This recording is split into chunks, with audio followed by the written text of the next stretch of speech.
Saint-Valentin, vous le savez, c'est la fête des amoureux. Est-ce que vous avez prévu un petit cadeau pour votre moitié? Moi, j'aime pas du tout cette expression, votre moitié. Je trouve que c'est... comment va ta moitié? Moi, je trouve que personne ne dit ça, d'ailleurs. Non, âme sœur, c'est mieux.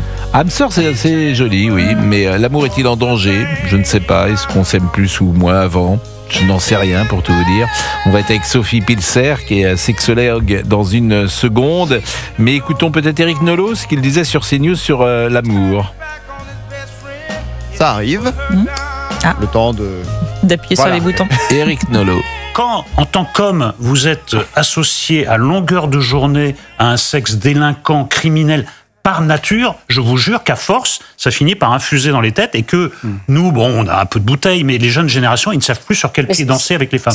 C'est une question qu'on va peut-être poser à Madame Pilser. Est-ce que c'est vrai ou pas? Moi, j'ai pas forcément ce sentiment, mais effectivement, je suis d'une génération qui a de la bouteille, comme dirait notre ami Eric Nolot. Et puis Yann Moix s'est également exprimé sur l'amour. Vous avez le choix entre ne plus jamais faire l'amour et ne jamais plus écrire une page. Je choisis la littérature parce que j'ai fait suffisamment l'amour maintenant pour pouvoir me consacrer à autre chose. Non, mais il y a un déficit de nombre de livres par rapport au nombre d'orgasmes. Donc finalement, non, mais j'ai encore beaucoup de choses à dire. Alors que l'amour, je sais maintenant. C'est pas que j'ai fait le tour, mais je vois ce que c'est, quoi. Mais j'aime bien, moi, ces questions parfaitement idiotes. Alors, je vous la pose à tous, je la pose aux auditeurs. Par exemple, je vous donne le record de l'euro million, c'est combien? 200 millions 200 millions et quelques. Bon, je vous donne 200 millions, mais vous n'avez plus le droit de faire l'amour. Ah, ça, j'adore ces petites questions complètement idiotes, évidemment. Ça n'a rien à voir. Évidemment que ça n'a rien à voir, mais je vous donne 200 millions, C'est impossible, je crois que je prends les 200 millions. Bon, je prends la moitié. Je prends la moitié, chez moi. Je prends les 200 millions. Vous prenez les 200 millions. Oui. Allez, dites-donc, il va être content, votre ami. Vraiment, je l'aime. Il va être content. Bon, Sophie Pilser. On dit Pilser ou Pilser? Bonjour, Sophie. On dit Pilser. Bonjour, Pascal. Bon, c'est un peu idiot, mes questions, hein. Mais pas du tout, c'est l'essentiel, c'est le sel de la vie, Pascal. Bon, l'amour. Alors d'abord, l'amour et le sexe. Bon, chacun réfléchit sur cette dichotomie qui peut exister. Et est-ce que on aime quelqu'un parce qu'on est bien dans un lit avec lui, ou est-ce qu'on est bien dans un lit avec lui parce qu'on aime quelqu'un? Voilà une question que je vous soumets. Alors, écoutez, la question que vous me soumettez, finalement, c'est la question que j'ai dans toutes les consultations. Au fond, c'est la question du couple. Et je crois que nous avons en commun, Pascal, le goût de la précision et du mot. Alors, si vous permettez, si j'ai un peu de temps, j'aimerais justement définir ce qu'est un couple. Parce qu'un couple, on a cette idée qu'il faut absolument être dans la sexualité quand on est un couple. Un couple, c'est pas naturel. Un couple, c'est pas une donnée fixe. Un couple, c'est pas quelque chose de statique. Un couple, c'est toujours quelque chose d'évolutif. Donc, dans un couple, on va évaluer. On va évoluer ensemble. Moi, j'aime beaucoup comparer la question de l'amour, du couple et de la sexualité à une maison. Et je dis souvent à mes patients, voilà, le couple, l'amour, c'est une maison. Il va falloir construire, inventer, créer, et à chaque moment de la vie, il va se passer quelque chose. Donc, il n'y a pas de généralité, parce que dans cette maison, qu'est-ce qu'il y a? Il y a 2 étages. Premier étage, l'intime. Alors, l'intime, c'est le lien du couple, la sexualité, la complicité, la séduction. C'est ce qui se passe dans la chambre à coucher ou ailleurs, d'ailleurs. Puis, le couple va construire quelque chose. Et là, on passe au 2e étage. C'est ce qu'on appelle l'étage des normes. Et là, ça devient plus difficile. Parce que c'est le couple avec les enfants, avec la société, avec la famille, avec le monde. Et au final, qu'est-ce qui se passe? Dans un début de couple, on est totalement concentré sur l'intime, sur l'amour, sur la sexualité. Et petit à petit, ça se perd. Parce que rien n'est fait pour maintenir ça.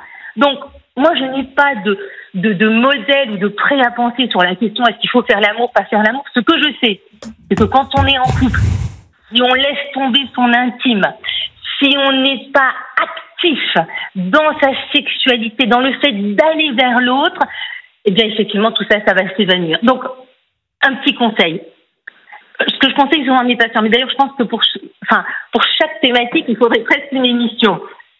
Je conseille souvent, pour justement réactiver cette intimité, cette lune de miel qu'on a connue, de mettre en place 500 de l'amour.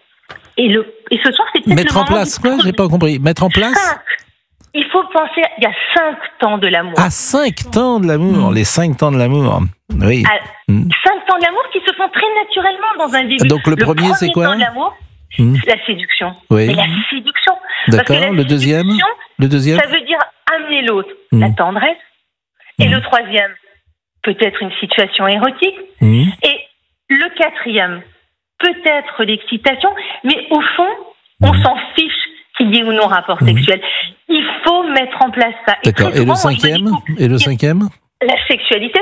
Le rapport sexuel. Mais c'est un aboutissement. Bon, il y a parfois aussi d'autres temps. Le temps de la réconciliation, si ça peut exister de temps en temps, quand les gens se sont déchirés pendant quelques temps. Le temps de la réconciliation, ils se sont pas vus pendant 1 an, 2 ans, 3 ans, et puis après, les choses ont passé, et puis ils se souviennent que des bons souvenirs.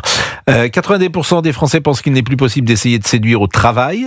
C'est la société qui a changé, donc ils font très attention à ce qui se passe dans l'univers professionnel. Aujourd'hui, à la moindre dispute, au moindre problème, on arrête, paraît-il, la relation. On zappe, comme avec la télécommande de la télévision. L'amour est-il en danger? Nous faisons, paraît-il, de moins en moins l'amour. 76% des Français ont déclaré avoir eu au moins un rapport sexuel sur les 12 derniers mois. C'était 87% en 2006. 28% des 18-24 affirment ne pas avoir eu de rapport depuis 1 an. C'est quand même pas rien, ça. 28%, c'est presque un tiers des 18-24 ans. Les applications de rencontrent un coup de mou. Je sais pas si c'est la bonne expression. Tinder a perdu 20 millions d'utilisateurs en 3 ans, alors qu'Emmanuel Macron a abandonné le réarmement démographique que nous connaissons, le plus faible nombre de naissances depuis 45. Comment sauver l'amour? Est-ce que vous êtes nostalgique de cette période de slow, pourquoi pas, en soirée qui existait? Bon, vaste sujet, évidemment, que tout cela, chère Sophie Pilser, qui est sexologue, je le rappelle. Alors peut-être un petit conseil, se déconnecter des écrans, des réseaux sociaux. Ce soir, beaucoup de couples vont se retrouver au restaurant, et moi je vois beaucoup trop de couples qui ne se regardent plus, ni qui se regardent à travers des selfies. Oui, non, mais donc, ça, faut pas exagérer. C'est triste. J'imagine des couples, mais vous avez raison, je vois ça parfois. J'étais dans un restaurant, il y a de ça 2-3 mois, il y avait une jeune fille très charmante, plutôt jeune, et qui était avec un monsieur un peu plus âgé, je dirais.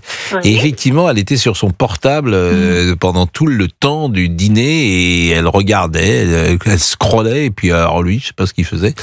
Mais c'est quand même très étrange, effectivement. C'est très étrange. C'est pour ça que je parle de séduction, c'est-à-dire déjà se regarder, mais se regarder vraiment. Ah oui, faut mieux se regarder quand on dîne ensemble, bien sûr. Oui, a priori, tu vas pas regarder. Si tu regardes la table à droite, c'est pas bon signe généralement. Ou si tu regardes. Le cas, oui, mais bon. Très souvent. Non, mais c'est bon. La règle, c'est qu'il n'y a pas de règle, bien souvent, et c'est tellement difficile sur les couples. La règle, c'est qu'il n'y a pas de règle. La règle, c'est pas que le cœur a ses raisons que la raison ne connaît pas, Sophie. Le cœur a cette phrase. Qu'est-ce qu'elle veut dire au fond, cette phrase? Le cœur a ses raisons que la raison ne connaît pas. Ça veut dire que finalement, on a une émotion et qu'on peut ressentir un certain nombre de choses et qu'on peut pas tout décider. Mais on peut quand même être dans une motivation. On est quand même acteur de son amour. C'est-à-dire que, bon, effectivement, il y a le cœur et le corps, mais je crois que le bon trio, c'est être quand même en accord tête, cœur et corps. Je pense que l'amour peut aussi être induit parfois parce que il est très facile le soir de se mettre devant la télé, mais on peut faire l'effort d'aller vers l'autre, tendre vers l'autre. Il ne faut pas que ce soit un effort. Je vais faire un effort d'aller vers toi, chérie. Faut pas que ce soit un effort, mais bon, mais c'est vrai que la facilité et la routine, vous voyez, donc à un moment donné. Mais c'est pas mal la routine aussi. De temps en temps. Ça rassure. Tout dépend ce qu'on en fait. Tout dépend ce qu'on en fait. Bon, alors paraît-il que nous sommes avec Jackie qui a une agence matrimoniale. Je savais même plus que ça existait, moi, les agences matrimoniales. Je pensais qu'il y avait des applications. Bonjour Jackie. Bonjour, en forme? Et vous, Jackie? Super bien, très bien. Donc vous êtes un marieur en Belgique? Effectivement. Eh oui, ça existe encore. Alors, par exemple, si moi j'arrive avec Monsieur Boubouk, que je vous dis il a 30 ans, il cherche une femme et il n'en trouve pas, vous allez lui trouver? Bon, je vais lui trouver, je ne sais pas. Je ne le connais pas. Il y a, on va dire, une procédure à faire. Donc, une analyse de son profil. En fait, c'est un entretien qui va durer 1 à 2 heures, parfois 3 heures. Ah bon? Qu'est-ce que vous posez comme question, par exemple? Des tonnes de questions. Il y a toujours les questions basiques, date de naissance, etc., les photos un peu CV. Et ensuite, on va un peu plus loin dans le parcours sentimental. on essaie de trouver les causes de l'échec. Et alors, en fait, je n'aime pas trop dire l'échec, je vais plutôt dire les causes du report d'une réussite. Et on travaille là-dessus pour essayer de comprendre pourquoi il y a des gens qui... Et vous demandez, par exemple, est-ce que vous aimez, par exemple, telle chose? Est-ce que vous aimez la littérature? Est-ce que vous aimez le cinéma? Est-ce que vous aimez... Et puis vous trouvez quelqu'un qui correspond ou pas. D'ailleurs, c'est toujours une bonne question. Est-ce qu'il faut être, Madame Pilser, avec quelqu'un qui nous corresponde ou au contraire quelqu'un de très différent? Qu'en pensez-vous? En fait, c'est une science complètement inexacte. Et alors, parce que sur papier, les gens peuvent coller, mais s'ils n'ont pas une attirance minimum, donc ce petit plus, ça n'ira pas. Ah bah oui, ça, s'il n'y a pas d'attirance physique, c'est pas bon. Ça, c'est pas bon. Il y a le physique et l'attirance, la petite attirance qu'on n'explique pas. Bah si, elle s'explique parfois, la petite attirance, vous êtes marrant. Elle s'explique bien, hein. Quand vous voyez une jeune femme d'1m80 devant vous qui est très belle, et qui est très jeune... Oui, mais il n'y a pas que ça. Il n'y a pas que ça, il y a des... Très jeune ou pas d'ailleurs. Et puis quand vous voyez un monsieur très beau, quand vous voyez Alain Delon devant vous, si vous êtes une femme, il y a quelques raisons parfois. Ça compte, mais il n'y a pas que ça. Il faut qu'il y ait du commun quand même, il faut qu'il y ait une base commune. Et puis, bon, évidemment, on est toujours deux êtres différents et puis après on construit quelque chose ensemble. Alors parfois il y a des couples qui sont très atypiques et finalement qui sont très satisfaits, finalement qui donnent à voir quelque chose de différent. Mais de toute façon, je crois qu'il faut aimer le couple conforme. C'est-à-dire il y a soi, il y a l'autre et il y a son couple. Et c'est important d'être heureux, d'être joyeux, d'être presque admiratif. Ah oui, ça je suis d'accord avec vous. C'est ce que disait Sagan, j'ai souvent cité ça, paraît-il que le rire est le langage des amoureux. Le plus important, c'est l'objectif en commun. C'est d'avoir des objectifs en commun. Ah, faut-il avoir des objectifs en commun? Bah oui. S'ils n'ont pas d'objectifs en commun, ça peut être simplement la passion des vacances. Ça peut être ça, c'est sûr. Ça peut avoir un objectif. Bon, Sophie, quelle est votre chanson d'amour préférée? Ma chanson d'amour préférée, c'est Edith Piaf, Emportée par la foule.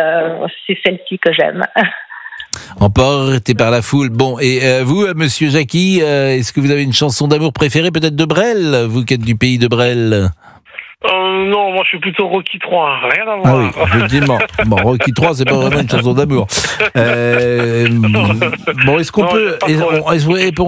qu'on peut se faire quelques petites chansons d'amour, monsieur Fabrice Lafitte, pour terminer? Ah, ça c'est bien ça. Demis Rousseau. Ça c'est bien ça.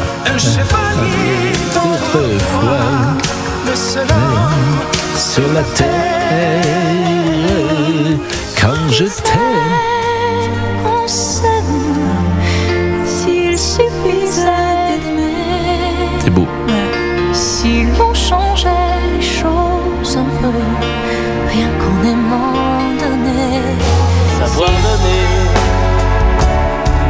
donner sans reprendre. Florent Pagny. Florent Pagny, magnifique. Bon, Sophie, qu'est-ce que vous faites, vous, ce soir? Vous avez un amoureux, Sophie, qui est sexologue? Ah, bah alors, du coup, il faut que je sois quand même une vitrine très convaincante. Bah oui, parce que j'imagine quand même que vous mettez en pratique ce que vous théorisez toute la journée dans votre cabinet. Bah, on imagine, oui. Alors, j'essaye quand même de mettre au quotidien ces fameux temps de l'amour, peut-être de garder la tendresse, la séduction, etc.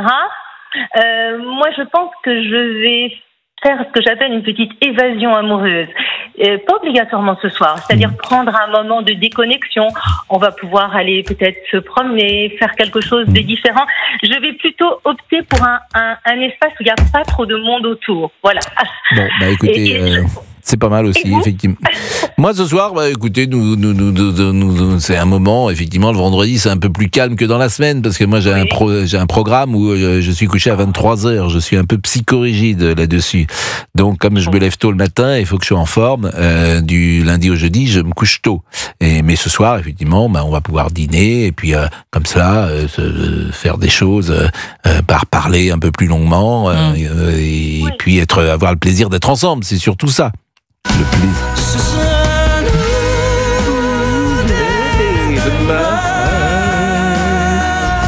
Ce sera nous le chemin. Elle est géniale cette chanson. Qu'est-ce qui se passe, Fabrice Lafitte? La pause. Bon, merci Sophie. Merci Sophie Pilser qui est